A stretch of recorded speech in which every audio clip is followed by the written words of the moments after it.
नमस्ते अर्पित जी, बहुत धन्यवाद आपका। आइए मंत्र पाठ कर लेते हैं और शुरू करते हैं आज के विषय।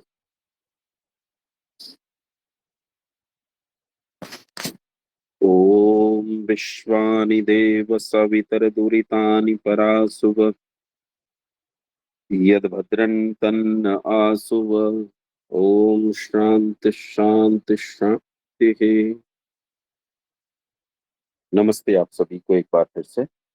स्वागत है आपका आज की कक्षा में, जो हमारी सिद्धांतों की मूलभूत कक्षा है।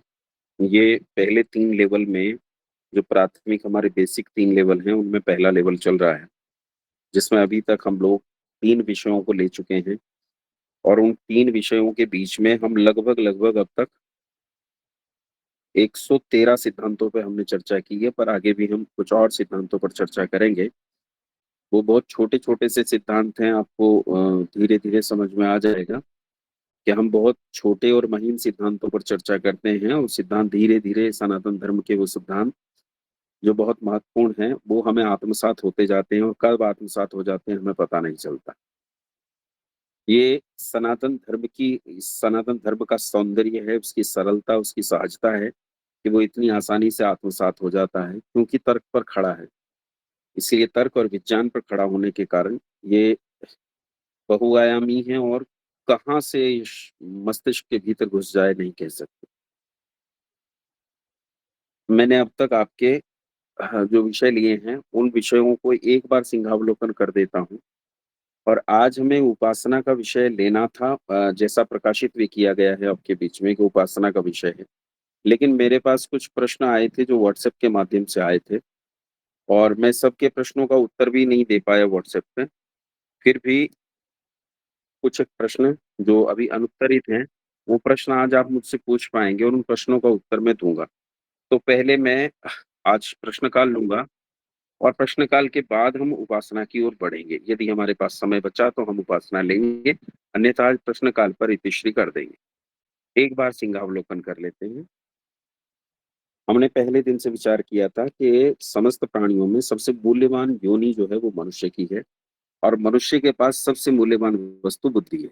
बुद्धि से मूल्यवान मनुष्य के पास कुछ भी नहीं। बाकी जितनी चीज़ें हैं, वो बुद्धि के कारण ही मूल्यवान है। मेरे पास संस्कार, सेवा, राष्ट्रभक्ति, देशभक्ति जो कुछ भी है, वो सब बुद्धि के कारण है। यदि बुद्धि ही ना हो तो पशु और मनुष्य में फिर क्या अंतर रह जाएगा? यही तो मूलभूत अंतर है मनुष्य के पास बुद्धि का। और इसी बुद्धि को बढ़ाने का साधन शिक्षा है। भारत में कभी यह शिक्षा अपने कुछ उच्चतम स्तर पर रही, जहाँ उसने सारे संसार को शिक्षित किया। शनैः-शनैः यह शिक्षा नीचे गिरी और गिरकर ऐसी पत्तलित हुई कि आज हम विदेशियों की शिक्षा में रहने के लिए विवश हैं। आज हम जिस शिक्षा और जिस शिक्षा के ट्रेडिशन के बीच में पढ़ते हैं, वो ट्रेडिशन, वो परंपरा हमारी नहीं है। वो परंपरा विदेशियों की है, मलेच्छों की है। इसमें कुछ-कुछ हमारा भी है और कुछ-कुछ विदेशियों का ऐसा भी है जो बहुत पूर्व काल में उनके पास चला गया होगा। वो अच्छा है, उसे स्वीकार करने में कोई दोष भी नहीं। हम फिर से अपनी शिक्षा व्यवस्था को कायम कर सकें, हम फिर से अपनी जो एजुकेशन ट्रेडिशन है उसे खड़ा कर सकें, उसके लिए हम लोग काम कर रहे हैं। वो आप सब लोगों से भी आग्रह करते हैं हमारे साथ इसके लिए जुड़िए। 3 और 4 अक्टूबर में हम लोग एक शिक्षा संवाद आयोजित कर रहे हैं मध्य प्रदेश के रतलाम में। 3 तारीख में पहुँचने का समय है और 4 तारीख में ये पूरा दिन शिक्षा संवाद चलेगा, यानी 4 अक्टूबर का दिन ही महत्वपूर्ण दिवस है। आप में से जो लोग शिक्षा के इस ट्रेडिशन को, इस परंपरा को समझना चाहते हैं और उस इंडिजिनस एजुकेशन पॉलिसी के साथ जुड़ना चाहते हैं, जिस पर हमारी टीम काम कर रही है, हमारा दल काम कर रहा है, तो आइए मिलकर उस एजुकेशन के साथ संयुक्त हों, मिलकर जुड़ें और उसे आगे बढ़ाने का प्रयत्न करें।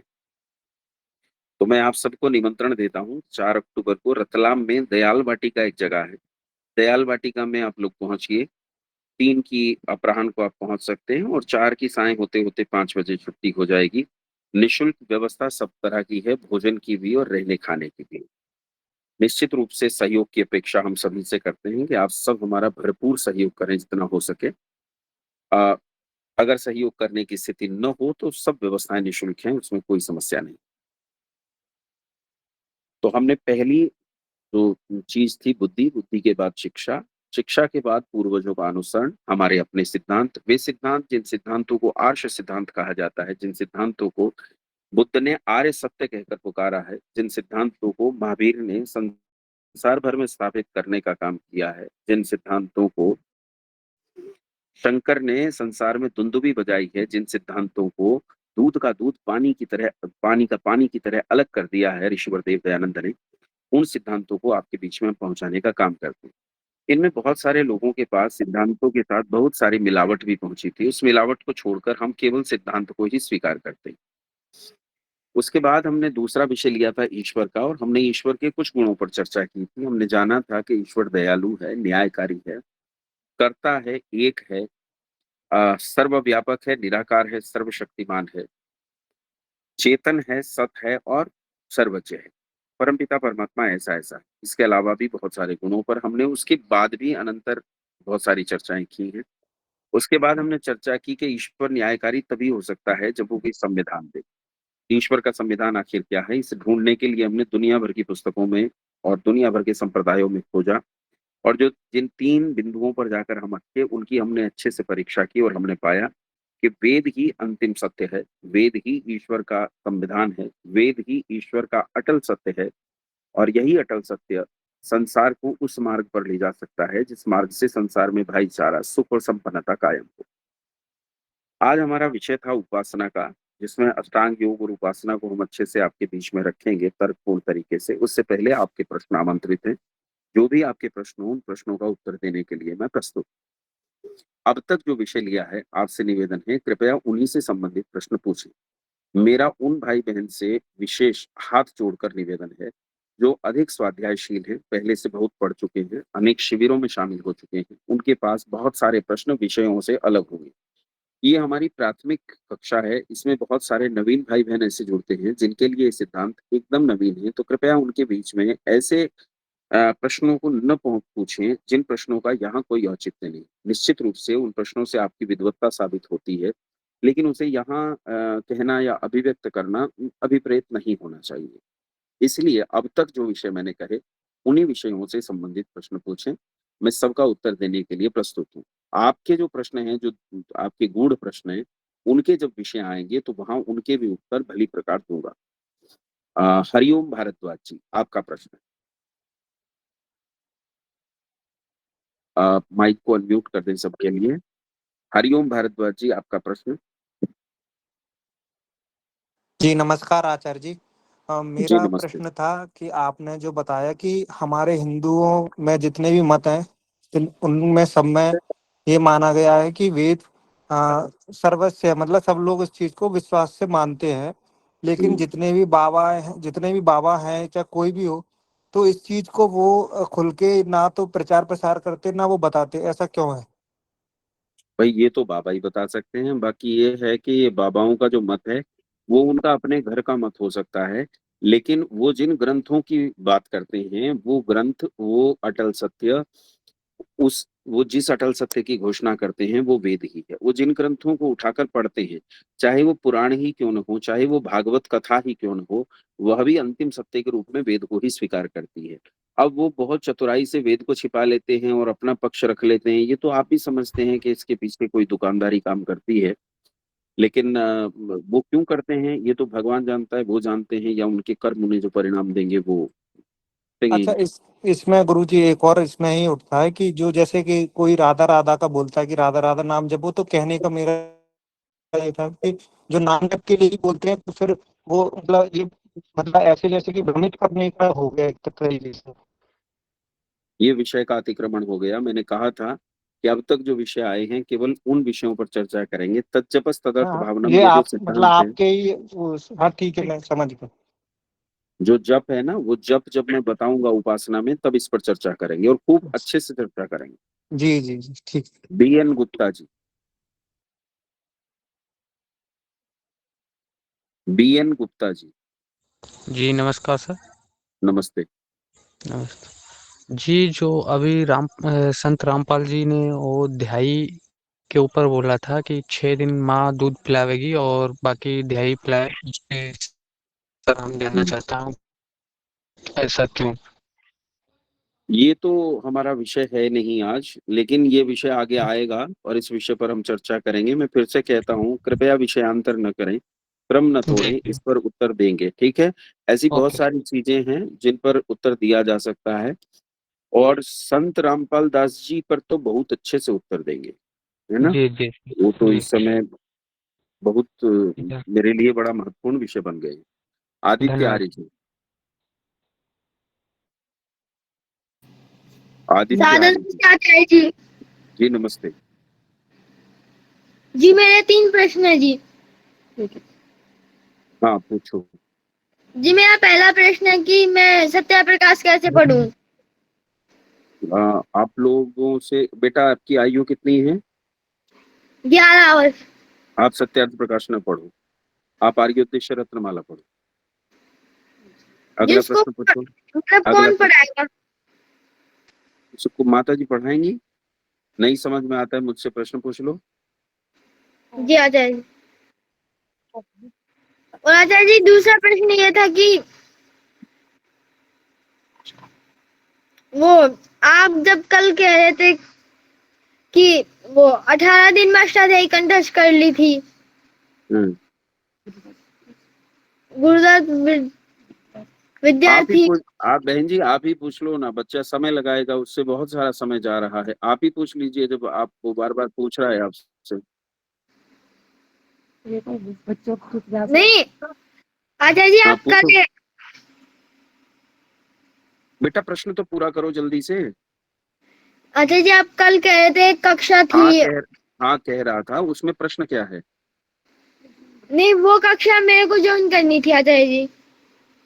अच्छा, वो कक्षा तो अब जब दोबारा होगी तब ज्वाइन होगी, अब वापस पास्ट में जाके कैसे ज्वाइन करोगे? या उसकी रिकॉर्डिंग आपको मिल जाएगी, उस रिकॉर्डिंग को सुन लीजिएगा, ठीक है? जी जल्दी आचार्य से जी अगला प्रश्न, अगला प्रश्न।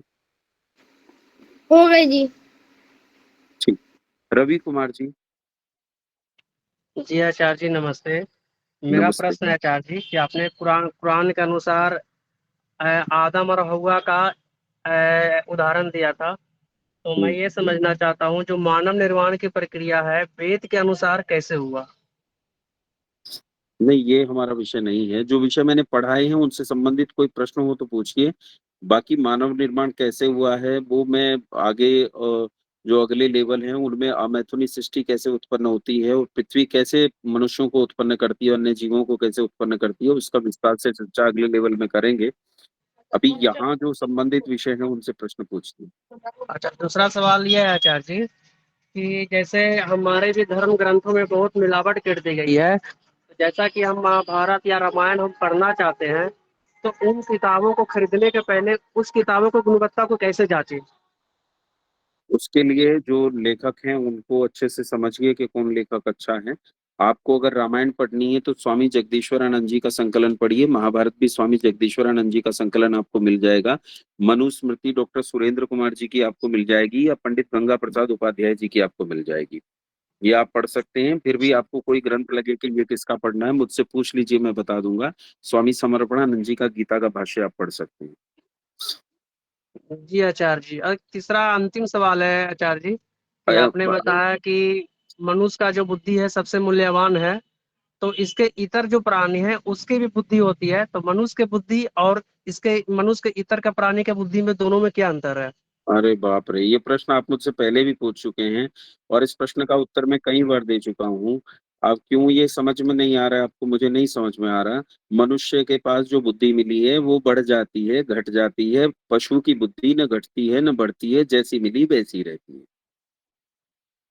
ये जी पहले भी आचार्य मैं जी। कई बार समझा चुका हूँ और ये प्रश्न आप मेरे ख्याल से अब की बार चौथी बार आप मुझसे पूछ रहे हैं। मुझे नहीं, इसमें दूसरी कुछ बार भी पूछ रहा ऐसा हूँ। मुझे ऐसा कुछ भी इसमें पेंच समझ में नहीं आ रहा है कि इसमें कोई ऐसा पेंच है जो आपको समझ में नहीं आ रहा है। क्या है इस प्रश्न में? अभी अभी समझ में आया कि नहीं आया? ना मैं समझ गया कि शिक्षा का अभाव में तो मनुष्य का बुद्धि बढ़ती है, शिक्षा के सॉरी अभाव में अब घटती है, प्रभाव में बढ़ती है। ये मैंने पहले भी और यही ये बताया जो था। और इसके इतर जो भी प्राणी होती है वो उसका बुद्धि स्वभाव मतलब कि स्वाभाविक तो रहती है, जो होता है बस यही वही। तो यही उत्तर पिछली बार मैंने दिया था। यही ज्यों का त्यों उत्तर मैंने पिछली बार दिया था। एक और निवेदन आप सब लोगों से है, कृपया आपके पास जो 10 प्रश्न हैं उनमें जो सबसे महत्वपूर्ण प्रश्न है वो एक प्रश्न पूछिए, बाकी लोग रह जाते हैं और एक व्यक्ति जो है वो कई प्रश्न पूछ लेते हैं। कई बार वो प्रश्न एक ही होते हैं, लेकिन वो उन्हें बदल-बदल के 6-7 बार पूछ लेते हैं। तो आपके पास जो बहुत सारे महत्वपूर्ण प्रश्न हैं, उनमें जो सबसे महत्वपूर्ण प्रश्न है वही पूछिए। जीतू सिंह जी? प्रणाम जीतू गुरु सिंह जी। जी? जी, प्रणाम जी। गुरु जी। जो कि मेरे को ये जानना था, जो आपने कहा कि भगवान मतलब ईश्वर जो वो एक ही है ना? हुँ। तो उसमें एक ही हर जगह एक ही ईश्वर है, या उसको ईश्वर ने अपने रूपों को कई रूपों में आ गए हैं? जैसे मान लीजिए इंडिया में कोई और ईश्वर है और वहाँ पर कोई और है। इसको मतलब एक ही है, ये चीज़ कैसे सिद्ध करेंगे सर? सबका एक ही है, सारे संसार का एक ही है। ईश्वर बहुरूपिया नहीं है कि रूप बदल-बदल कर अलग-अलग जगह जाएगा। ईश्वर ढोंगी पाखंडी नहीं है। ईश्वर किसी फ़िल्म में काम करने वाला कलाकार नहीं है कि डबल रूप में खेलता है और ये जो है ट्रिपल उसमें खेलता है। ऐसा कुछ भी नहीं है। ईश्वर एक ही है, एक वस्तु एक ही होती है। जैसे जल सब जगह एक ही है, जैसे वायु सब जगह एक ही है, जैसे प्रकाश सब जगह एक ही है, वैसे ईश्वर सब जगह एक ही है। मतलब ठीक है? गुरु जी, मेरा कहने का जैसे जैसे हम लोग देखते हैं कि कोई विष्णु जी, पार्वती जी, लक्ष्मी जी, इस तरीके से जो दिखाए हम लोगों को बताए गए हैं। कई सारे ये तो स इसी तरीके से ये स अलग-अलग रूपों ये में तो नहीं है ये इस तरह। ये सब ईश्वर ईश्वर के गुण हैं, विभूतियाँ हैं। गुण और विभूतियों में अंतर होता है, ईश्वर वस्तु एक ही है। जैसे मैं हूँ, तो मैं एक ही वस्तु हूँ, लेकिन मेरी पुत्री मुझे पिता कहती है और मेरे पिता मुझे पुत्र कहते हैं। मेरे छात्र मुझे अध्यापक कहते हैं और मेरे अध्यापक मुझे छात्र कहते हैं। मेरा विक्रेता मुझे क्रेता कहता है और मेरा क्रेता मुझे विक्रेता कहता है। मेरा डॉक्टर मुझे पेशेंट कहता है और मेरा रोगी मुझे आचार्य कहता है। इसीलिए ये सब गुणों पर आधारित हैं। विष्णु उसे कहते हैं जो अखिल ब्रह्मांड में व्यापक है, उसका नाम विष्णु है। ब्रह्म भी उसे ही कहते हैं जो संपूर्ण जगत में छाया हुआ है, उसे ब्रह्म कहते हैं। कल्याण करने वाले को शंकर कहते हैं। समस्त संसार का गण का स्वामी होने से उसे गणेश कहते हैं।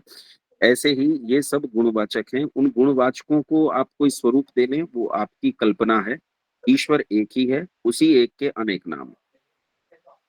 रितु भोई जी,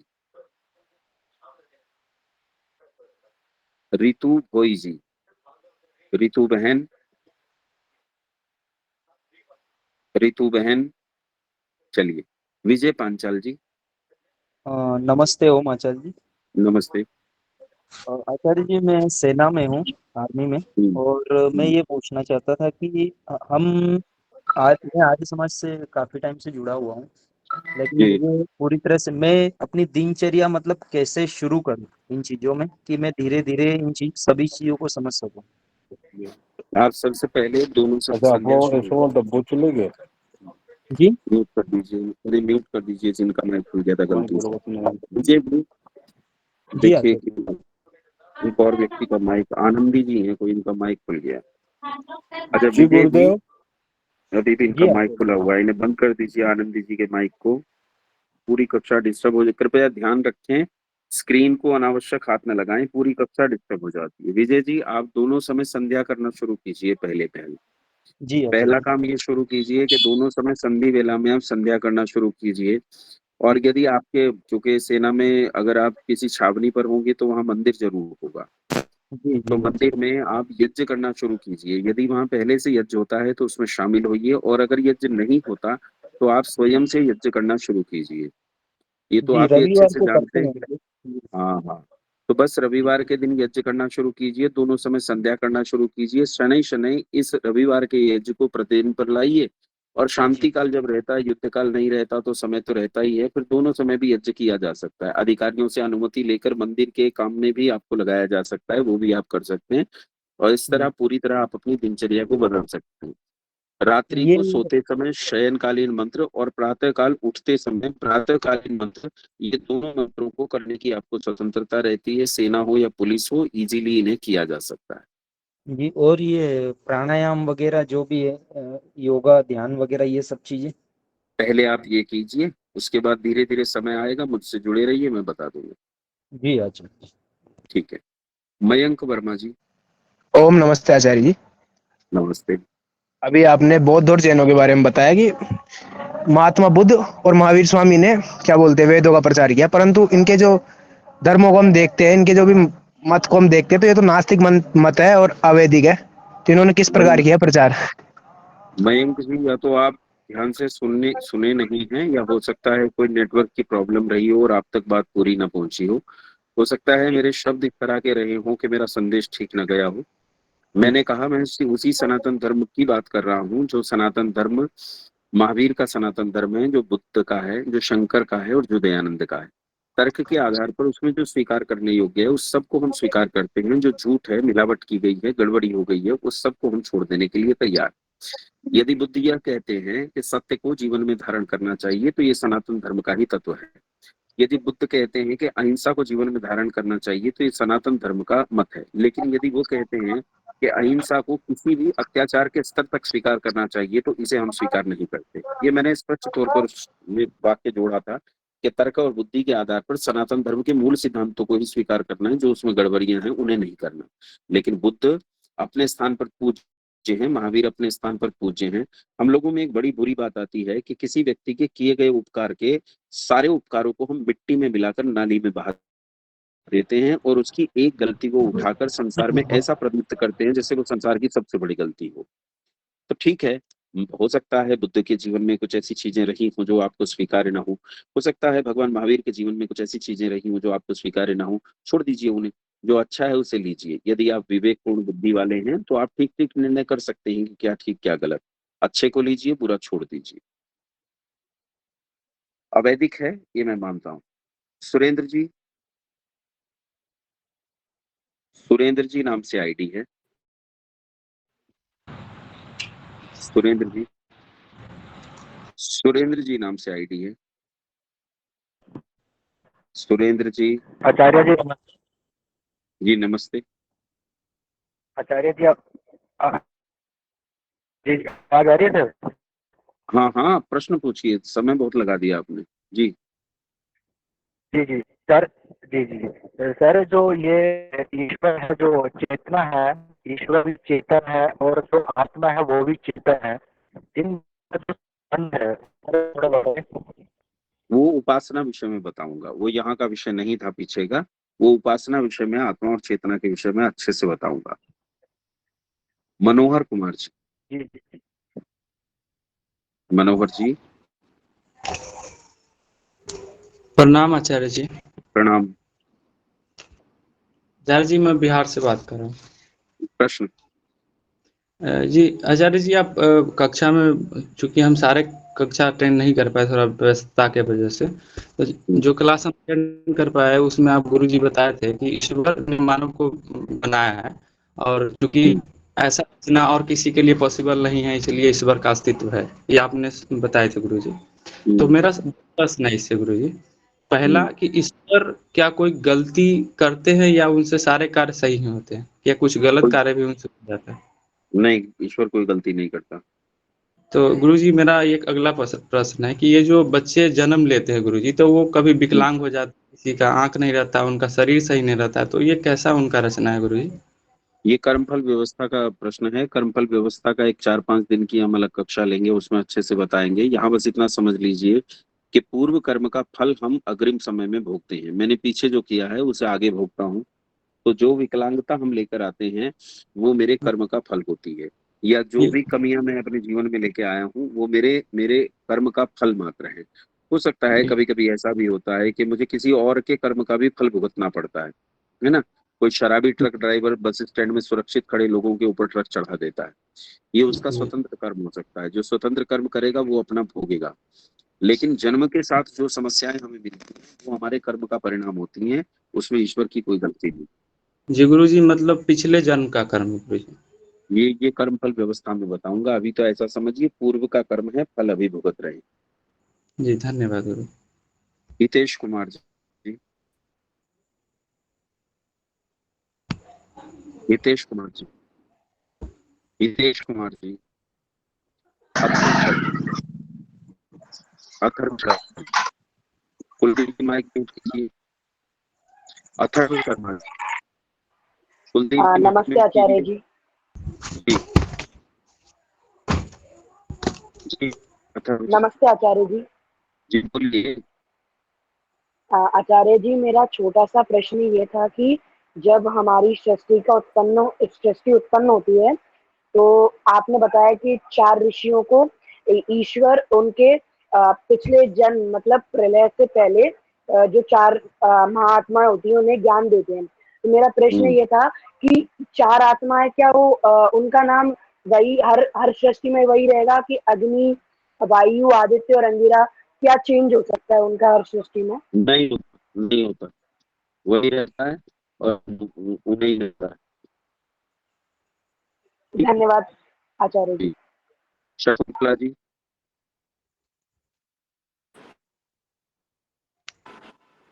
आचार्य जी नमस्ते। नमस्ते। आचार्य जी मेरा एक प्रश्न, मैंने भी शुरू की क्लासें नहीं ले पाई, मैं बीच में से ही जुड़ी हूँ। आप शायद पता नहीं पहचान पा रहे हैं, अभी भी आप कृष्णा नगर आए थे तो मैं वहीं से हूँ। अच्छा। घर भी आए थे। तो आचार्य जी मेरा प्रश्न ये है कि भी ये क्या ईश्वर प्रेरणा भी करता है हमें कर्म करने के लिए या नहीं? प्रेरणा करता है संकेत रूप में। जब आप अच्छा काम करते हैं तो आनंद और उत्साह देता है, बुरा काम करने से देते हैं तो आपके मन में नकार पैदा करता है, भयलज्जा संकोच पैदा करता है। लेकिन ये प्रेरणाएं लंबे नहीं चलती अगर प्रेरणाओं को बार बार दबाया जाए। अगर प्रेरणाओं को माना जाए तो ये प्रेरणाएं और अच्छे से उठना शुरू होती हैं और स्पष्ट संकेत देना शुरू करती हैं। लेकिन यदि इन प्रेरणाओं की हम उपेक्षा करें तो उपेक्षा करने पर प्रेरणाएं धीरे धीरे दब जाती हैं और उठना बंद हो जाती है। प्रेरणा धीरे धीरे दब जाती है, फिर आगे? अब एक बात बताओ, अगर कोई पिता जो है बच्चे को बार बार कह रहा है कि बेटा सुबह जल्दी उठा करो, लेकिन बच्चा बार बार बात नहीं मानता और हर बार उनकी बात को छोड़ देता है और देर से ही होता है, तो कुछ दिन बाद क्या होगा?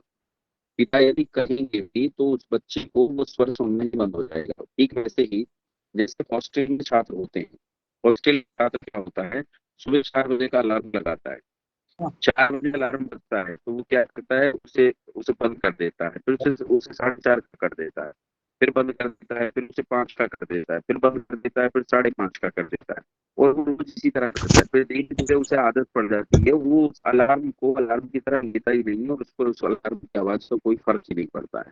ठीक इसी तरह से जब हम प्रेरणाओं को नहीं सुनेंगे, मनोहर जी अपना माइक म्यूट कीजिए, जब हम प्रेरणाओं को नहीं सुनेंगे तो फिर प्रेरणाएं उठना धीरे धीरे ऐसे ही बंद हो जाएंगी। जैसे वो अलार्म की ध्वनि हमें आंदोलित नहीं करती, वैसे प्रेरणाएं भी हमें आंदोलित करना बंद कर देगी। आचार्य जी आपकी आवाज थोड़ी थोड़ी कट रही है। अच्छा, वैसे समझ तो आपने ये वाला मैंने ये सुना था कि भी ईश्वर यदि प्रेरणा करता होता तो फिर जो कर्म फल का जो कर्म का फल है तो वो भी फिर ईश्वर को ही भोगना पड़ता, इसलिए ईश्वर प्रेरणा नहीं करता। नहीं, प्रेरणा तभी की जाती है जब व्यक्ति करने के लिए उद्यत हो। करने के लिए उद्यत न हो तो प्रेरणा नहीं की जाती। मेरे पास एक छात्र पढ़ने के लिए आया और पढ़ने के लिए आकर उसने कहा जी मेरा बड़ा पढ़ने का मन है, मैं पढ़ना चाहता हूँ, मैं क्या पढ़ूं? मैंने कहा बेटा तुम केमिस्ट्री पढ़ो, तुम दर्शन पढ़ो, तुम फिजिक्स पढ़ो। तो ये प्रेरणा मैंने तब न की जब वो पुरुषार्थ करने के लिए उद्यत हुआ, और अब केमिस्ट्री और फिजिक्स पढ़ने का जो भी वो पढ़ेगा उसका पुरुषार्थ भी वही करेगा, इसलिए कर्म फल भी वही भुगतेगा। मेरा उससे कोई लेना देना नहीं। ठीक, धन्यवाद आचार्य जी। विद्यार्थी जी आवाज अब भी कट रही है गोविंद जी?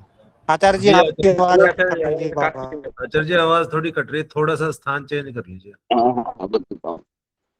एक और देखो शायद आ रही हो आवाज। हाँ जी आचार्य जी एक बार लेफ्ट करके दोबारा से जुड़ जाइए।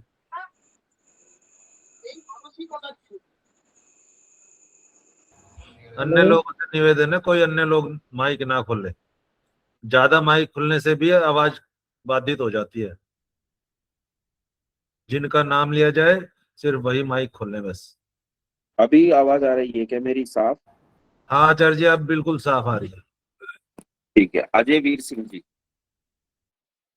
जी आचार्य जी मेरा नंबर था अनंत। नहीं आपका नहीं, मेरा है। आचार्य जी नमस्ते। जी कोई मैं अनंत जी आपको अभी देता हूँ। हाँ जी अजय जी। आचार्य जी नमस्ते। जी नमस्ते। मेरा आचार्य जी प्रश्न नहीं है बल्कि एक अनुरोध है जी। इस ग्रुप में कई एक सदस्यों ने सत्यार्थ प्रकाश पढ़ने के लिए इच्छा व्यक्त की थी। मैं व्हाट्सएप पे अपने जितने जान पहचान वाले हैं सभी को सुबह सुबह कुछ पंक्तियां सत्यार्थ प्रकाश की भेजता हूँ। अच्छा।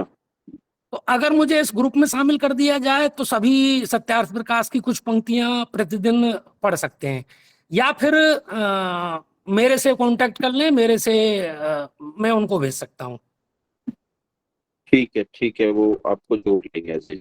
जी, धन्यवाद। अनंत जी, अनंत जी, अनंत विद्यार्थी नमस्ते आचार्य जी। जी, नमस्ते। जी मेरा एक प्रश्न ये था आचार्य जी कि ईश्वर ऐसा ही क्यों है कि ईश्वर सर्वव्यापक है? क्या ईश्वर एक जी, जगह नहीं हो सकता? उसका स्वभाव है, स्वभाव को आप बदल में थोड़े कर सकते हो कि मिट्टी मिट्टी ही क्यों है, पानी पानी ही क्यों है, ये प्रश्न नहीं हो सकता। ये उसका स्वभाव है, स्वभाव को कैसे बदल सकता है कोई? जी आपने कहा था कि क्योंकि ईश्वर हमारे सब गुणों को जानता है, या जो भी हम कार्य करते हैं उन्हें अच्छे से जानता है। अगर सर्वव्यापक नहीं होगा तो वो नहीं जान पाएगा। क्या सिर्फ इसी तर्क से हम ये मान ले कि ईश्वर सब जगह है? हाँ, ये तो तर्क है, ये तो तर्क इसलिए है कि जो है उसे समझने के लिए हमने कोशिश की, समझने के लिए जो हमारी कोशिशें हैं वो कोशिश हम कर रहे हैं। लेकिन ईश्वर का स्वभाव है सर्वव्यापक होना, वो अपने स्वभाव से च्युत नहीं हो सकता, अलग नहीं हो सकता। जिसका जो स्वभाव है उस स्वभाव का ही रहेगा। अब जैसे मान लीजिए अनंत जी प्रश्न पूछते हैं, अनंत जी शांत हैं, अनंत जी गोरे हैं, और अनंत जी जो है तेज चलते हैं, अनंत जी मीठा खाते हैं, अनंत जी पढ़ते बहुत हैं। अगर मैं अनंत जी के इन सारे स्वभावों को बदल दूंगा फिर वो अनंत जी थोड़े रहेंगे, तो कुछ और हो जाएंगे, है ना? हाँ, तो परमात्मा जैसा है उसमें ऐसा स्वीकार। अब इसमें ऐसा भाई कार्बन कार्बन ही क्यों है, ये कोई बात हुई? कार्बन में कार्बन के नहीं, इसलिए कार्बन है। अगर कार्बन में हाइड्रोजन हो जाए फिर वो हाइड्रोजन हो जाएगा, फिर उसे कार्बन नहीं कहेंगे। तो परमात्मा सर्वव्यापक है, उसका गुण स्वाभाविक गुण है, इससे अलग नहीं हो सकता। अलग होगा तो कुछ और हो जाएगा। ईश्वर बहुरूपिया नहीं है, वो रूप नहीं बदलता। तो हम ये कैसे मान ले कि ईश्वर का यह स्वभाव है, या इसका क्या प्रमाण है? ना ना मानो, कौन कहता मानो? किसी की जबरदस्ती है? मैं तो नहीं कहता मानो। मैंने तो ये कहा तर्क की कसौटी पर ये सिद्ध हो रहा। अब मानना न मानना तो आपकी आपकी गेंद तो आपके पाले में है, आप मत मानो। जी ये तर्क है एक जो आपने बताया था। हाँ, वो मैंने आपको बता दिया कि ये सिद्ध होता है। अब मानना न मानना आपका काम है, आप मत मानो तो तब भी आपसे उतना ही प्रसन्न रहूंगा, मुझे कोई फर्क नहीं पड़ता इस बात से। जी वो मनी तो गर्भ अपना। बहन जी, बस लंबा नहीं खींचते। मनी बहन नमस्ते आचार्य जी। नमस्ते मनी बहन, बाहर से ही बोल रही हो कि मेरठ से ही हो? हाँ नहीं, मैं दुबई से बोल रही हूँ, बाहर ही हूँ मैं। अच्छा बताइए। हाँ आचार्य जी, मैं वो एक तो यही जानना चाह रही थी, सृष्टि के आरंभ में ईश्वर ने 4 ऋषियों के माध्यम से जो हमें ज्ञान दिया, वो किस तरह उनके अंतः स्थल में प्रकट हुआ, या ये चारों जो ऋषि थे ये मोक्ष प्राप्त आत्मा थे जो ईश्वर के सानिध्य में रहे होंगे, या? और एक बात से मैं थोड़ा कम सहमत हो रही थी कि हर बार जब ईश्वर नई सृष्टि बनाता है तो हर बार इन्हीं चारों मुक्त आत्माओं के अंतःकरण में ये ज्ञान देता है, या ये कैसे? ये कुछ नहीं, इन्हीं के अंतःकरण में नहीं देता, मैंने केवल नाम पर कहा था। युवक है उसे समझाने के लिए कहा था, बालक प्रश्न था वो। तो मैंने कहा उनके नाम वायु आदित्य अंगिरा ही होंगे। हर बार होंगे। हाँ, अग्नि शब्द का एक संदर्भ है, अग्नि शब्द का एक अर्थ है। अग्नि शब्द उनके नाम का वाच्य नहीं है, बल्कि उन्होंने जो कहा है वो उसका द्योतक है। वायु शब्द उन चीजों का द्योतक है जो बात वायु ने कही है। अंगिरा शब्द उन चीजों का द्योतक है जो उन्होंने कही है, इसलिए मैंने कहा नाम यही होंगे। ठीक है। दूसरी चीज यह है कि हृदय में वेद कैसे प्रकट होता है? तो हृदय में वैसे ही प्रकट होता है जैसे एक बच्चा बचपन में जब चीजें सीखता है तो कुछ नई चीजों को वो संसार में जानता है। अब वो नई चीजें जब जानता है तो उसके मन में वो चीज प्रकट हो जाती है, तो बड़े अच्छे से समझ में आता है। जैसे मान लीजिए गणित का कोई सिद्धांत है और बालक अभी तक नहीं समझता था, लेकिन लगातार पुरुषार्थ करता है, कॉपी पेन लेकर कागज पर लगा रहता है, तो शीघ्रता के साथ उसे वो चीजें समझ। हाँ, तो उसे जैसे वो जी बोलिए। जैसे किसी कवि के हृदय में जो शब्द आ जाते हैं, अपने आप ही तो आते हैं वो, जैसे उनके हृदय में हाँ, प्रकट बिल्कुल होते होंगे। जी जी, बिल्कुल। समझ जैसे गई। कवि के हृदय में बहुत अच्छी उपमाएं प्रकट होती हैं, उत्प्रेक्षाएं प्रकट जी होती हैं, रूपक प्रकट होते हैं, वैसे ही उनके हृदय में भी वो ज्ञान प्रकट होता है। इसे जी जी स्वाभाविक भी नहीं कह सकते और पूरी तरह नैमित्तिक भी नहीं कह सकते। जो ज्ञान प्रकट हुआ है वो पूरी तरह नैमित्तिक भी नहीं है, लेकिन इसे जी समझने के लिए मैं खाली स्वाभाविक कह देता हूँ कि जैसे संसार के समस्त प्राणियों के पास कुछ न कुछ स्वाभाविक ज्ञान होता है, वैसे ही परमपिता परमात्मा पूर्व सृष्टि काल में सबसे पुण्यात्माओं के हृदय में स्वाभाविक ज्ञान के तौर पर परिणाम के फल स्वरूप उन्हें परमात्मा वेद का ज्ञान।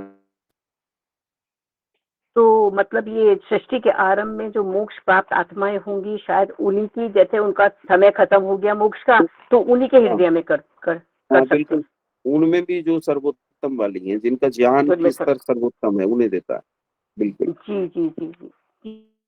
ठीक है, नमस्ते। सुमित खेदकर जी। नमस्ते आचार्य जी। जी नमस्ते। आचार्य जी, मेरे 2 प्रश्न हैं एक कि पूछ लीजिए। आपने जो ईश्वर ठीक है, ठीक। ईश्वर आपने जो ईश्वर को पहले सर्वव्यापक जो कहा था, तो ईश्वर अगर सर्वव्यापक है तो वो हर जगह होगा, नाली में भी होगा और हर नाली जीव में, में भी होगा, नाली में, कीचड़ मतलब हर में, पदार्थ शौच में में। होगा।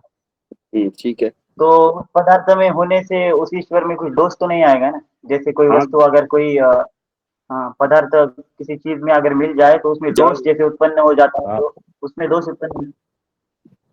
संक्षेप कीजिए। ब्रह्म कुमारियों में तो नहीं उठ बैठ रहे हैं आजकल नहीं, सुमित नहीं, जी? नहीं, ब्रह्म नहीं, अच्छा नहीं, अच्छा नहीं, नहीं, अच्छा ब्रह्म अच्छा, कुमारी। ठीक ठीक। ये तर्क उन्हीं का है। वो कहते हैं कि ईश्वर निराकार तो है लेकिन सर्वव्यापक नहीं है। मैंने पूछा हाँ, सर्वव्यापक क्यों नहीं है? अब सुनिएगा, म्यूट हाँ, कर लीजिए। सर्व ठीक है। वो कहते हैं सर्वव्यापक इसलिए नहीं है क्योंकि सर्वव्यापक होने से यदि वो नाली में, कीचड़ में, शौच में होगा, गंदी जगहों पे होगा, तो उसमें भी वो सारे दोष आ जाएंगे जो उस वस्तु में है जिसके भीतर वो व्यापक है। तो जैसे मान लीजिए वो कहते हैं कि कोई मनुष्य है और कोई मनुष्य किसी गंदे घर में रहता है तो गंदगी उसे लगेगी। जैसे काजल की कोठरी में काजल को दाग भाई लागे ही लागे, कि भाई अगर कोई काजल पूरी कमरे में, दीवारों पे, छत पे, फर्श पे, सब जगह काजल हो और ऐसे कमरे में किसी को घुसा दिया जाए तो उसके काजल लगेगा ही लगेगा। तो ऐसे ही परमात्मा अगर सर्वव्यापक होगा तो कीचड़ शौच आदि में होगा, तो उसमें भी कीचड़ शौच आदि की गंदगी आ जाएगी।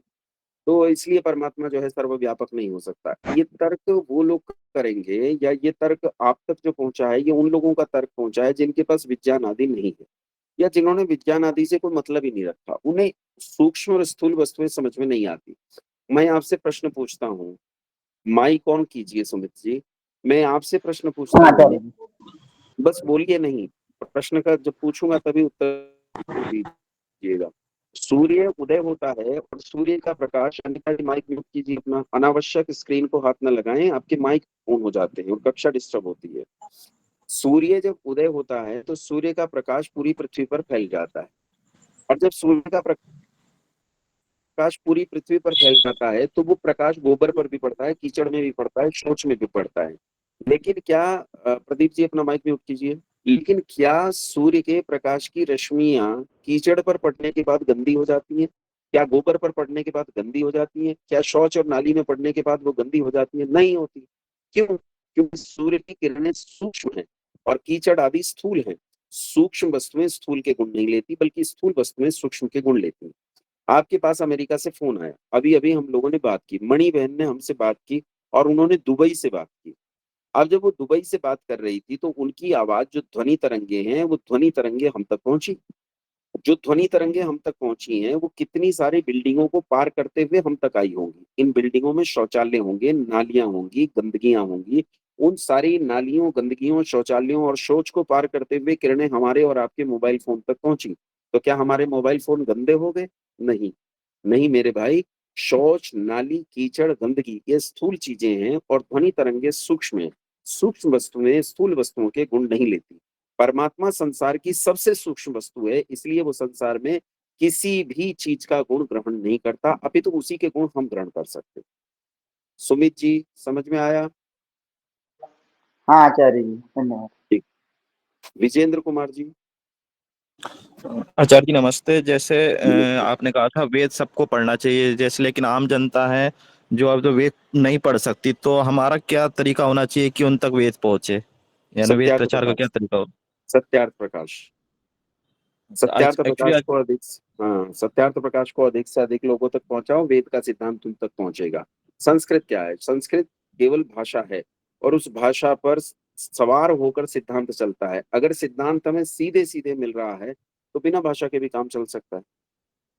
जैसे आचार्य जी, जैसे रेहड़ी वाले हैं, पटरी वाले, काम करने वाले, इनके लिए तो सत्यार्थ प्रकाश भी वेद के समान है। तो तो नहीं, इनको मेरे और इनके नहीं, मेरे और आपके लिए भी वेद के समान है।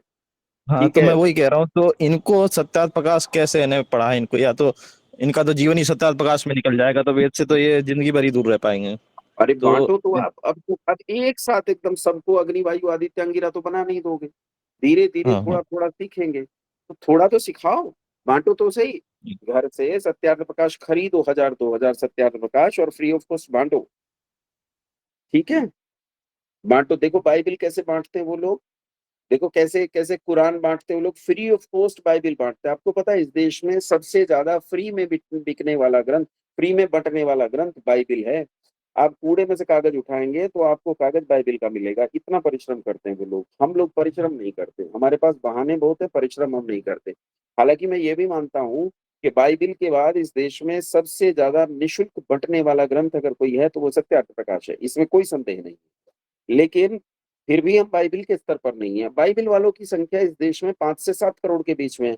हमारी आबादी इस देश में 110 करोड़ है।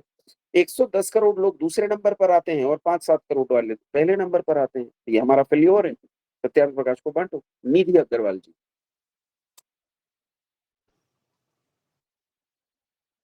निधि अग्रवाल, निधि नमस्ते बहन, आचार्य जी। नमस्ते। आचार्य जी, मुझे एक प्रश्न पूछना था। कब से ही, मतलब जब से आपने बताया कि महर्षि दयानंद जी सरस्वती जी ने सत्यार्थ प्रकाश लिखा था, और बोलो। हमको अगर वेद पढ़ना है तो वो तो हमारी उम्र निकल जाएगी, हम नहीं पढ़ पाएंगे क्योंकि हम 50+ हो गए। तो क्या हम चारों वेद को सत्यार्थ प्रकाश के द्वारा समझ सकते हैं? हाँ, आप सत्यार्थ प्रकाश को पढ़ो, और अगर आपने सत्यार्थ प्रकाश को बार बार पढ़ लिया है और आपको इससे ज्यादा पढ़ने की इच्छा है तो ऋषि दयानंद ने 1.5 वेद का भाष्य भी किया है। उन्होंने उन्होंने पूरे यजुर्वेद का और आधे से ज्यादा ऋग्वेद का भाष्य किया है। आप उस भाष्य को पढ़ाओ, उस भाष्य को भी मैं इस जीवन में समझ लूं तो मेरे लिए उपलब्धि हो। जी आचार्य जी। आचार्य जी, आपकी सत्यार्थ प्रकाश की क्लास कब रहेगी?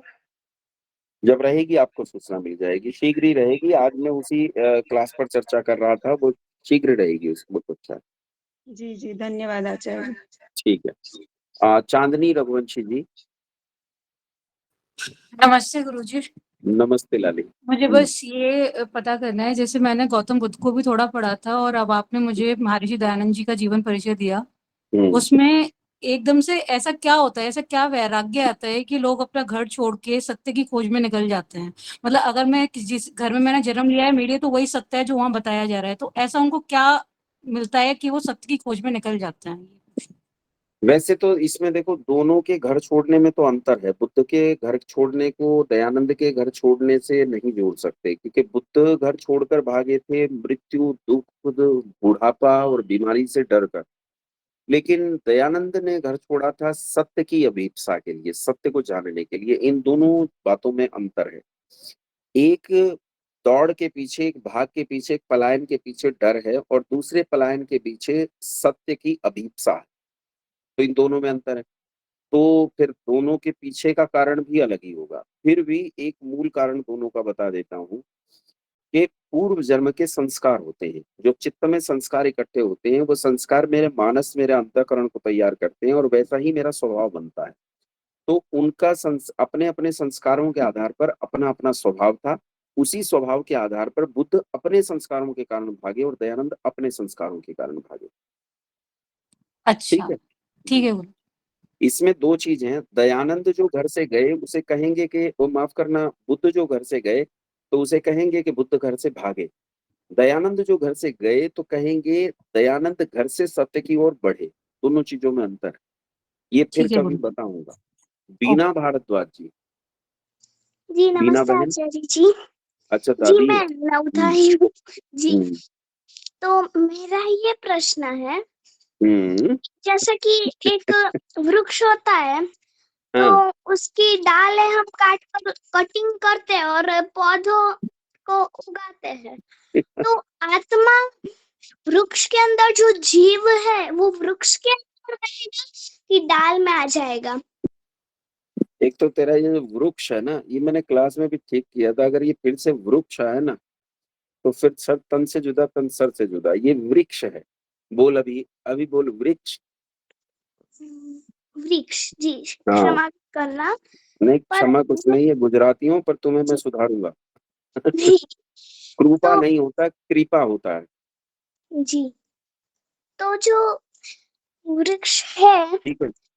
तो हम्म, उस वृक्ष की हम डाल काट कर कटिंग में पौधों मिट्टी में हम उसको डाल देते हैं, तो वो हाँ, फिर से एक वृक्ष बनता है। तो हाँ, वो वृक्ष बनता है तो जो वृक्ष, जो पहले वाला वृक्ष था, उसकी आत्मा इस डाल में जाएगी कि उसी वृक्ष में रहेगी?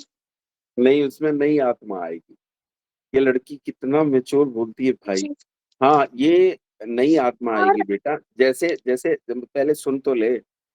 जैसे जैसे डाल को काटकर हमने कहीं और रौंप दिया है, वैसे ही हमने डाल को काटकर क्या किया था, मुझे मुझे काटकर मेरी माँ के पेट में रोंप दिया गया था, भूमि में। वो भूमि मेरी माँ का पेट था, और तेरी माँ का पेट जो है वो तेरी भूमि है।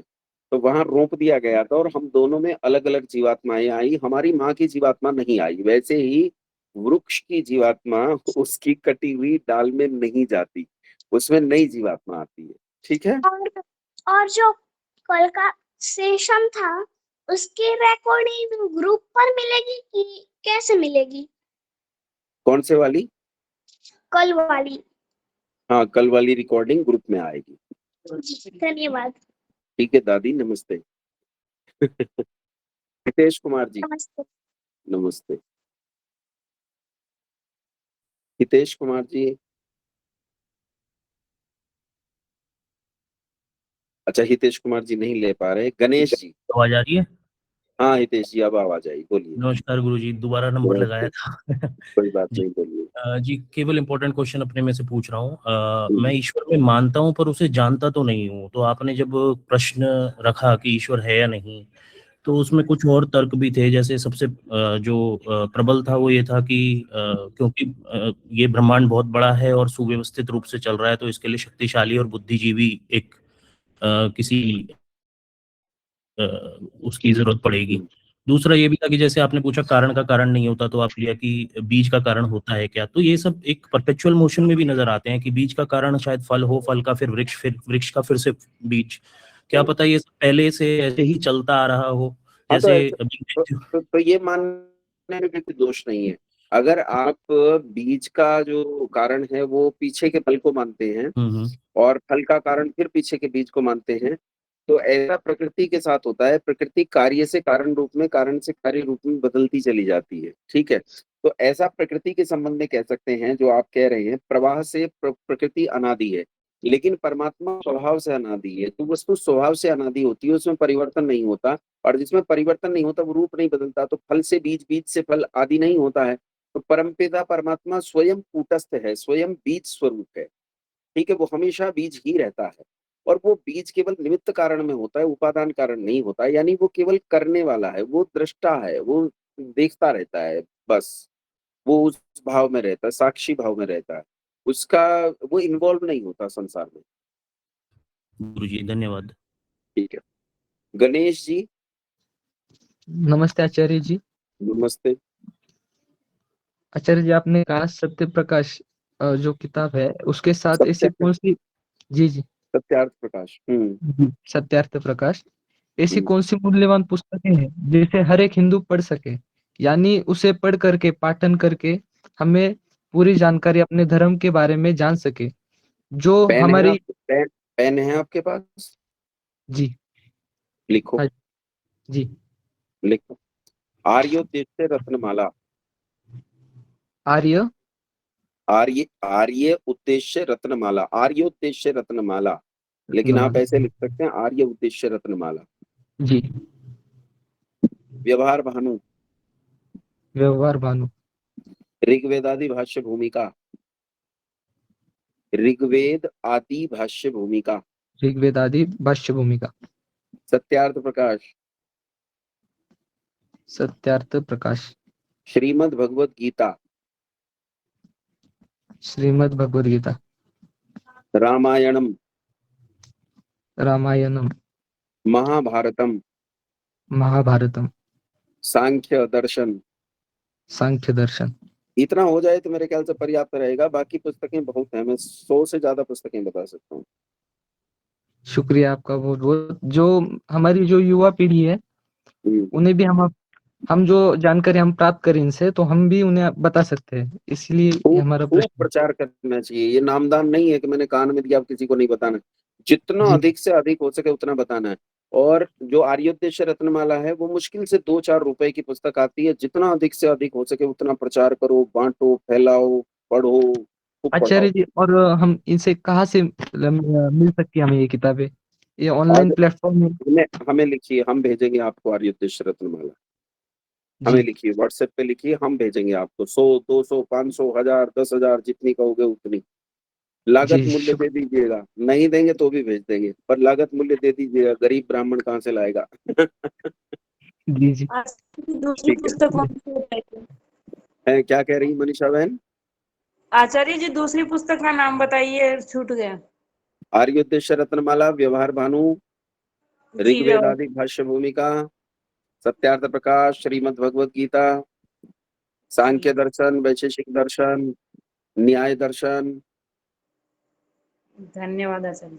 कई एक और पुस्तकें हैं, जैसे हमारे यहाँ गुरुकुल से रोजर से निकलती है शंका समाधान आदि, बहुत सारी पुस्तक। आप पूछे पुस्तकों के तो भंडार हैं, मतलब 1000 पुस्तकें बता सकता हूँ, पर कुछ कुछ तो पढ़ना शुरू कीजिए। नाम लिख के क्या ही करेंगे।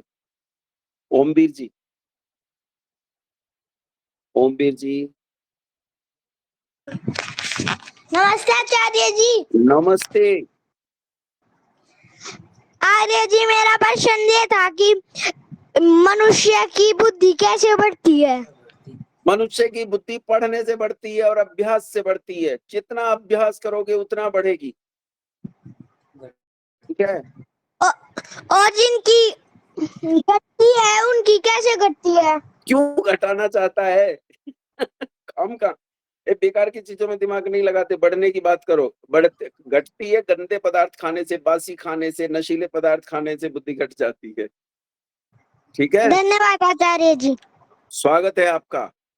श्रीनिवास प्रजापति जी। जी नमस्ते जी श्रीनिवास जी। मैं संस्थान से जुड़ना चाहता हूँ, इसके लिए क्या करना पड़ेगा? श्रीनिवास जी, आप मैसेज डालिए कि मुझे आर्ष विद्याकुलम के साथ जुड़ना है, हमारी टीम आपको संपर्क कर लेगी। एक बार नंबर बताएंगे? ग्रुप में जुड़े हैं ना आप? जिस ग्रुप में जुड़े हैं उसी ग्रुप में डालिए। ग्रुप में नहीं, एक इंडिविजुअल व्हाट्सएप मैसेज में आता है मुझे। उन्हें ही डालिए कि जी मुझे अच्छा। आर्ष विद्याकुलम से जुड़ना है। वो सूचना को उनसे कहिए कि जो अंतिम व्यक्ति हैं उन तक ये सूचना पहुंचा दीजिए और वो आपको ग्रुप में वो जोड़ लेंगे आप। ठीक है जी अच्छा, धन्यवाद। श्रीनिवास जी तक हो गया। ये रमा जी हैं। रमा है या रामा है? रमा कंदपाल जी। चलिए ऋषभ गौर जी। आचार्य जी नमस्ते। जी नमस्ते। आचार्य जी, आपसे ये एक प्रश्न मेरा ये था कि जैसे ईश्वर सर्वज्ञ है, सर्वशक्तिमान है और सर्वाधार है, ये सब जो सर्व हैं इसमें ये सर्व का मतलब यही तो हुआ ना कि सब ऑल, सब कुछ परमाणु से लेकर ब्रह्मांड पर्यंत सब कुछ।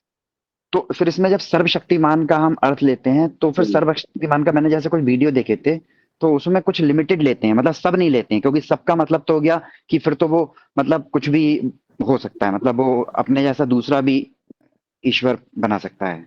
नहीं, सर्वशक्तिमान देखो उसमें ऐसा है कि सारे संसार के पदार्थ जो हैं उनके भीतर जो सामर्थ्य है वो परमात्मा के सामर्थ्य के कारण है। इस हमारे सर्वशक्तिमान का दूसरे, उसे अपने काम करने में किसी की सहायता की जरूरत नहीं है, इसीलिए वो सबसे अधिक शक्तिमान है, क्योंकि उसे किसी की भी शक्ति की आवश्यकता नहीं है। ठीक है, ठीक है, ठीक है। आचार्य श्री नमस्कार, रमाकांत पाल बोल रही हूँ। जी रमा जी, मैं ना ये पूछना चाहती हूँ, जैसे अभी आपने वैसे बता तो दिया है, सूर्य का उदाहरण देके आपने बताया कि सूर्य की रश्मियां इतनी सूक्ष्म है कि वो गंदगी में पड़ने से गंदी नहीं होती है। तो जैसे कहा जाता है वैसे आपने बता तो दिया, लेकिन मैं थोड़ा सा पूछना चाहती हूँ कि अगर कण कण में भगवान है कहते हैं, सूर्य की रश्मियों का उदाहरण दिया, तो सूर्य एक अलग चीज है, स्थूल चीज तो अलग है ना, तो उस इस गंदगी में भगवान नहीं है। हाँ, भगवान को फर्क नहीं पड़ता है ना, उससे नहीं भगवान दूषित नहीं होते हैं। नहीं, भगवान सब जगह है, वहां भी है। हाँ भगवान तो जी, पदार्थ के अंदर है ना। अब गंदगी तो आप उस मिश्रण को बोल रहे हैं ना, जो कीच का, पानी का और जो गंदी चीजें मिल गई हैं, उस मिश्रण को बोल रही हैं। हाँ जी, लेकिन जब उसके अंदर सूक्ष्म से सूक्ष्म पदार्थ और परमाणुओं के भीतर जाओगे, वहां गंदगी नहीं होती है। हाँ जी, परमाणुओं के भीतर और उसके भी सूक्ष्मतम रूप के भीतर परमात्मा मौजूद है, बल्कि परमात्मा के भीतर सब कुछ मौजूद है, परमात्मा हाँ सबके जी, हाँ भीतर जी, मौजूद है। लेकिन परमात्मा निर्लेप है, वो लिप्त नहीं होता किसी चीज हाँ से। जी, ठीक है। परमात्मा के भीतर सब कुछ है ना आचार्य श्री। हम्म। जी धन्यवाद। चंद्रशेखर जी, आप तो रहने दीजिए, आपका प्रश्न बाद में ले लेंगे, आप सिद्धांतों से परिचित हैं। राजेश कुमार जी,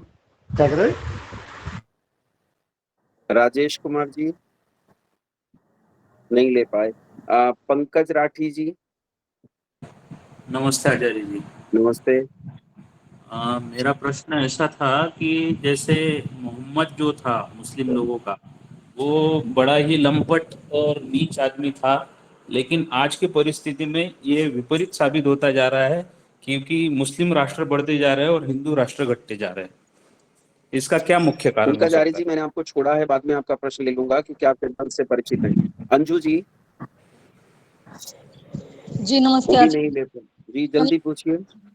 जी। मेरा प्रश्न था कि पिछले कक्षाओं में आपने बताया था कि ईश्वर के कुछ सीमित कार्य हैं, तो आपने साथ में ये भी बताया था कि जो एक बहन जी ने पूछा था, माँ के गर्भ में जो पल रहा है, उसकी कोशिकाएं बन रही है, वो ईश्वर कर रहा है सब कुछ।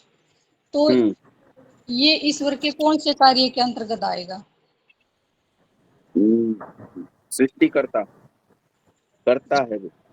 जी आचार्य जी, एक और पूछना चाह रही थी कि आजकल के जो युवा पीढ़ी है वो दूसरे ऑथर्स के बहुत से नॉवल पढ़ते हैं, और आपने पुस्तकें बताई, आर्ट्स बताए, उनके पढ़ने में और इनका अंतर है, और इनसे जीवन में कौन सी वैल्यू ऐड होगी? देखो, उन्हें पढ़ने से कुछ हो सकता है इहलोक में संसार के बारे में पता चले, लेकिन अतीन्द्रिय विषयों को पढ़ने से ही अतीन्द्रिय विषय प्राप्त होंगे। ऋषियों के ग्रंथ पढ़ेंगे तो अतीन्द्रिय विषय प्राप्त होंगे, और ऋषियों के ग्रंथ नहीं पढ़ेंगे तो अतीन्द्रिय विषय प्राप्त नहीं होंगे। इनसे केवल सांसारिक चीजों के बारे में जानकारी मिलेगी। या केमिस्ट्री पढ़िए, फिजिक्स पढ़िए, उससे सांसारिक चीजों के बारे में जानकारी मिलेगी, लेकिन अतीन्द्रिय विषयों के विषय पढ़ने से, ऋषियों को पढ़ने से ही वो विषय प्राप्त होंगे। ठीक है। जी धन्यवाद आचार्य जी। विष्णु चरण दास जी। श्रद्धेय आचार्य जी नमस्ते। जी नमस्ते।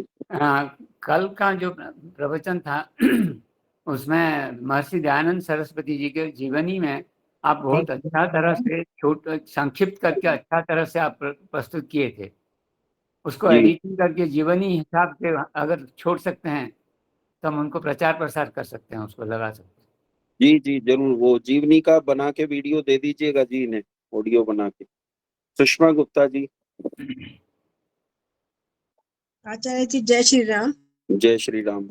मैं ये पूछना चाहती थी, क्योंकि मैं ना सैटरडे को 7 to 8 ना अपने बच्चों की एक क्लास लेती हूँ हिंदू धर्म के बारे में सिखाने के लिए। तो मैं चाह रही थी कि ऐसे कौन सी किताब लूँ जिससे कि मतलब, और आप लोग से मंगाना चाहती हूँ, तो कौन सी किताब पढ़ाऊँ जिससे, वैसे तो मैं अपने हिसाब से ही पढ़ाती हूँ उनको, जैसे अब जुड़ी हूँ, तो मैं ऐसा कुछ क्या बताऊँ उनको, बच्चों को हिंदू, तो कोई ऐसे किताब बताइए जो सरल भाषा में समझा सकूं। 2 पुस्तक लीजिए, एक आर्योद्देश्य रत्नमाला और एक व्यवहार भानु। ये 2 बहुत अच्छी पुस्तक हैं। और आर्योद्देश्य रत्नमाला और व्यवहार भानु, ये 2 तो मूल पुस्तक हैं जो लीजिए। और एक पुस्तक बहुत अच्छी पुस्तक है, आपको मिल जाएगी, हम ही से मिल जाएगी, 2 बहनों की वार्ता या 2 मित्रों की वार्ता, इस नाम से एक पुस्तक है, बहुत अच्छी पुस्तक है, लीजिए। तो मैं आपसे मतलब मंगाना चाहूंगी, तो मतलब इसका प्रोसीजर कैसे, किसको बोलूं मैं, मतलब आप किसी ग्रुप में जुड़ी हैं? इसी से जुड़, आपके ग्रुप से जुड़ू ना, इस ग्रुप हाँ, से तो यार। उसके एडमिन को कहीं नहीं, ग्रुप तो बहुत सारे हैं, तो मुझे पता नहीं किस ग्रुप से आप जुड़ी। आप उसके एडमिन को मैसेज कीजिए कि हमें इन पुस्तकों की जरूरत है, वो सूचना मुझ तक पहुंच जाएगी, गुरुकुल से पुस्तकें आपके पास पहुंच जाएंगी। ठीक है, धन्यवाद धन्यवाद गुरुजी। ओमलता बहन। नमस्ते ओमलता बहन, आचार्य जी। जी नमस्ते। आचार्य जी, मेरे को प्रश्न था कि नमस्ते और नमस्कार में क्या अंतर है? कई लोग नमस्ते करते हैं, कई लोग नमस्कार करते हैं, तो उसमें अंतर जानना था। मैं आपके घर आऊं और मैं आपसे कहूं कि मुझे भोजन दीजिए, और आपके घर आ गए, आप बैठ गया, तो आप मेरे सामने भोजन रखेंगी तो क्या कहेंगी? आचार्य जी भोजन कर लीजिए, यही कहेंगी ना? जी आचार्य या जी, यही कहेंगे। अगर आप ये कहें भोजन, तो ये थोड़ा अशिष्ट हो जाएगा, है ना? जी। आप मेरे सामने भोजन रखें, कहें भोजन, तो ये अशिष्ट हो जाएगा। पूरा वाक्य आप कहेंगे आचार्य जी भोजन तैयार है, कृपया भोजन कर लीजिए, यही तरीका है ना? तो बस यही नमस्ते और नमस्कार में भेद है। नमस्कार का मतलब है अभिवादन, किसके लिए है, कौन कर रहा है, क्यों कर रहा है, विनम्रता, शिष्टता, सज्जनता, कुछ भी पता नहीं चलता। नमस्ते एक पूरा वाक्य है। नमस्ते में कहा जाता है मैं आपको प्रणाम अर्पित करता हूँ, मैं आपको अपना प्रणाम समर्पित करता हूँ, अपना अभिवादन समर्पित करता हूँ, मैं आपका मान्य करता हूँ, आपका सम्मान करता हूँ, ये अर्थ है नमस्ते का। तो नमस्ते पूरा वाक्य है, नमस्ते बोलना चाहिए, नमस्कार नहीं। जो नमस्कार बोलते हैं वो ठीक से जानते नहीं। ठीक है, बस आज हमारा जी समय। आचार्य जी, जैसे आचार्य जी कई जगह उत्तर लिखा होता बोलिए बोलिए बोलिए, पूरा कर लीजिए। बहन आपने म्यूट कर लिया अपने आप को। आचार्य जी, मैं ये कह रही थी, जैसे कई बार बोलते हैं ना सूर्य नमस्कार, उसके आगे तो नमस्कार लगा हुआ है, तो कई लोग बोलते हैं कि नमस्कार का मतलब होता है जैसे हम किसी भी चीज को नमस्कार कर रहे हैं, और नमस्ते का मतलब होता है कि हम सत्कार योग किसी का नमस्ते कर रहे हैं, तो हाँ ये ठीक ठीक है, है क्या? नमस्कार संज्ञा है और नमस्ते एक पूरा वाक्य, पूरी अभिव्यक्ति है। नमस्कार केवल संज्ञा है। जैसे हमने किसी से कहा कि मैंने ये मिठाई बनाई है, बहुत अच्छी मिठाई है, आप मिठाई खा लीजिए, ये पूरा वाक्य हुआ। और मैं लाके उनके सामने रख के कहूँ मिठाई, अब ये केवल संज्ञा है, मैंने कहा मिठाई। अब अगला ये नहीं समझ पा रहा मिठाई का करना क्या है, फेंक दूं, खा लूं, बांट दूं, वापस कर दूं, प्रशंसा करूं, निंदा करूं, समझ में नहीं आ रहा है। लेकिन जब मैं कहता हूं कि कृपया मिठाई खाकर देखिए, बहुत अच्छी मिठाई है, तो ये पूरा अभिव्यक्ति जाती है। नमस्ते में पूरी अभिव्यक्ति जाती है, नमस्कार केवल एक संज्ञा है। ठीक है, जी जी, ठीक है जी, ठीक है धन्यवाद। ओमलता भाई। आइए मंत्र पाठ करते हैं, और बाकी के प्रश्न आपके कल लूंगा। आज के लिए इतना ही, समय हमारा बहुत हो गया है। ओम विश्वानि देव सवितरदुरितानि परासुव यद्भद्रं तन्न आसुव।